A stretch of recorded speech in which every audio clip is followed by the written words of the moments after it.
itu duduk bersama di dalam sebuah ruangan. Cukup lama 4 sahabat itu duduk di ruangan itu. Dan keempatnya diam tanpa kata. Masing-masing larut dalam alam pikiran mereka. Sesekali lah nafas terdengar di dalam ruangan itu. Saudara Lang Jie, apakah Anda memiliki saran dan pendapat? Kata Lang Hou, bibirnya tersenyum pahit. Di antara 4 sahabat itu, Lang Jie adalah ahli strategi. Ia selalu menjadi penasehat bagi mereka berempat. Lang Jie diam. Cukup lama ia diam sebelum menjawab. Bibirnya tersenyum pahit. Saudara Lang Hou, di antara sekian banyak masalah yang pernah kita hadapi, aku rasa inilah masalah tersulit yang harus kita pecahkan. Kata Lang Jie. 3 lainnya menatap Lang Jie. Di sisi lain, keadilan tetaplah harus ditegakkan. Namun di sisi lain jiwa seorang ayah tidak bisa kita ingkari. Sungguh suatu dilema yang memusingkan. Kata Lang Hou. Pipefef. Helaan nafas silih berganti, dihembuskan oleh 4 pria dewasa itu. Mereka berempat adalah pria sejati. Dalam perjalanan mereka, mereka selalu tegas saat menegakkan keadilan. Kali ini 4 anak itu telah memberi kita masalah sulit yang besar, kata Quan Zhu. Sekarang aku mengerti, mengapa terkadang mereka bergerak berdua, kadang bertiga dan kadang berempat. Kata Yosang. Lang Jie tersenyum pahit. Baru saja Lang Kuo kembali dari klan Lang dan Yosuan kembali dari kediaman keluarga Yo. Anak-anak itu langsung saja melakukan reuni dengan cara mereka. Kata Lang Jie. Lang Hou, Quan Zhu dan Yosang tersenyum pahit mendengar kata-kata reuni yang Lang Jie ucapkan. Kalian semua tentu memahami. Ini menyangkut nama baik kita berempat. Namun di sisi lain, selain hati kita merasa berat, di sana masih ada 4 ibu yang selalu melindungi bayi mereka. Kata Lang Jie. Lang Hou tersenyum pahit dan jelek. Jika anak mereka kita hukum, pasti 4 ibu itu akan marah. Dan jika penampilan mereka sudah seperti induk singa yang melindungi anaknya, tentu kalian tahu betapa sulitnya menghadapi mereka. Kata Lang Hou. 3 lainnya tertawa jelek dengan seringai dan senyum yang pahit. Istri mereka sangat kompak, persis saudara kandung. Jika 4 wanita itu bersama, tentu sulit menghadapinya. Dan 4 wanita itu sama kuatnya dengan Quan Zhu, Yosang dan Lang Jie. Hanya Lang Hou yang lebih kuat dari mereka semua. 4 pria dewasa itu kembali diam setelah mengucapkan beberapa patah kata.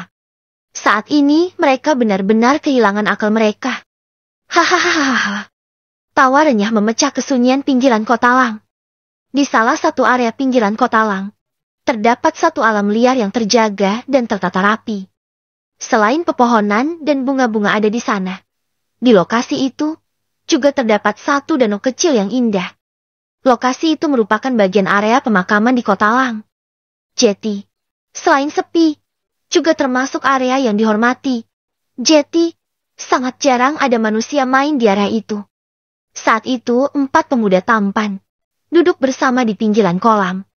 Saudara Lang Ye, Saudara Kuan Yu, setelah sekian waktu akhirnya kita kembali melakukan aksi berempat lagi. Kata Lang Kuo. Betapa beruntungnya Anda berdua. Selama ini aku dan saudara Lang Kuo dikirim pada tua-tua di keluarga kita. Sedangkan kalian bebas melakukan apa yang ingin kalian kerjakan. Kata Yosuan. Lang Ye dan Kuan Yu tersenyum.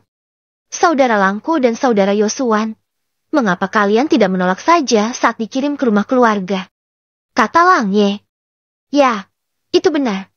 Dengan adanya kalian berdua, maka pergerakan kita akan semakin baik. Dan hasil pun akan semakin banyak. Kata Kuan Yu. 4 sahabat itu mengobrol sambil meminum teh. Dan di pinggiran kolam itu, mereka juga membuat api kecil dan membakar ikan. Saat itu, keadaan 4 sahabat itu begitu santai dan damai. Kota yang kita kunjungi mengapa begitu sangat lemah? Padahal di sana memiliki ahli yang kuat. Kata Lang Kuo. Siapa peduli? Kata Lang Ye. Hahaha, ya siapa peduli? Itu urusan mereka. Kata Yosuan. Lang Kuo tersenyum melihat 2 sahabatnya itu. Selama para pedagang dan hartawan yang mereka miliki masih licik dan pelit, maka di saat penduduk desa kesusahan, mereka wajib menyumbang. Kata Lang Ye. Ya saudara Lang Ye, benar kata Kuan Yu. Hei, apakah menurut kalian Ada yang tahu pergerakan kita, mungkin mencurigai, kata Lang Kuo. 4 sahabat itu diam dan berpikir, kemudian menggelengkan kepala. Semuanya terlihat biasa dan baik saja, kata Lang Ye. Kemudian ia melirik Lang Kuo, apakah ayah ibumu menaruh curiga pada Anda, kata Lang Ye.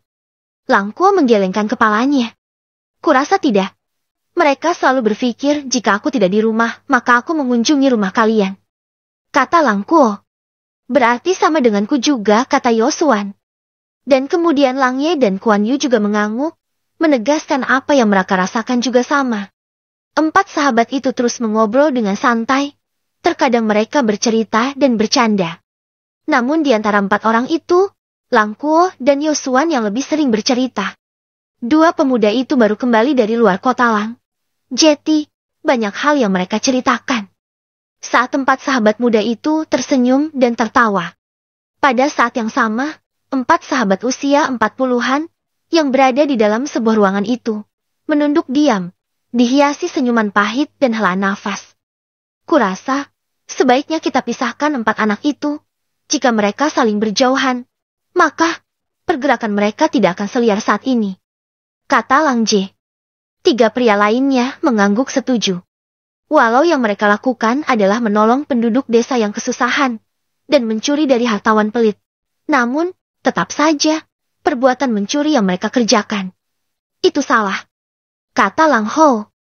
Walau bibir mereka tersenyum pahit, sebagai seorang ayah, di hati mereka, rasa bangga pada putranya terasa manis. Walau mencuri adalah kesalahan, namun mereka mencuri untuk menolong dan mencuri pun hanya milik hartawan yang jahat.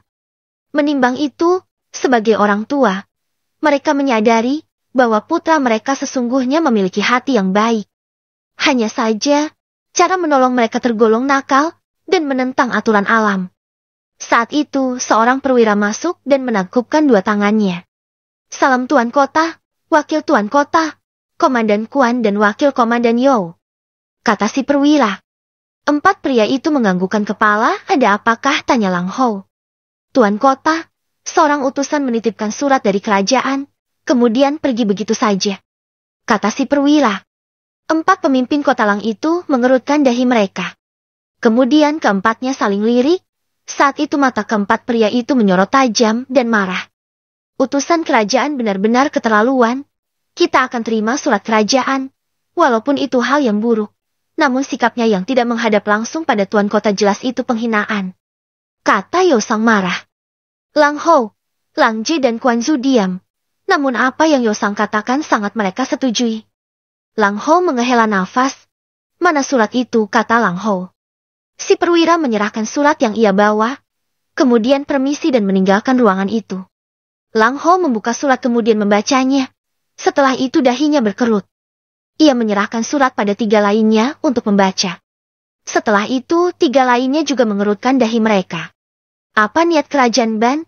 Mengutus Jenderal Muda Sing dan Tuan Kota Ma datang ke sini, kata Yosang. 4 orang itu saling lirik. Lang Ho menghela nafas.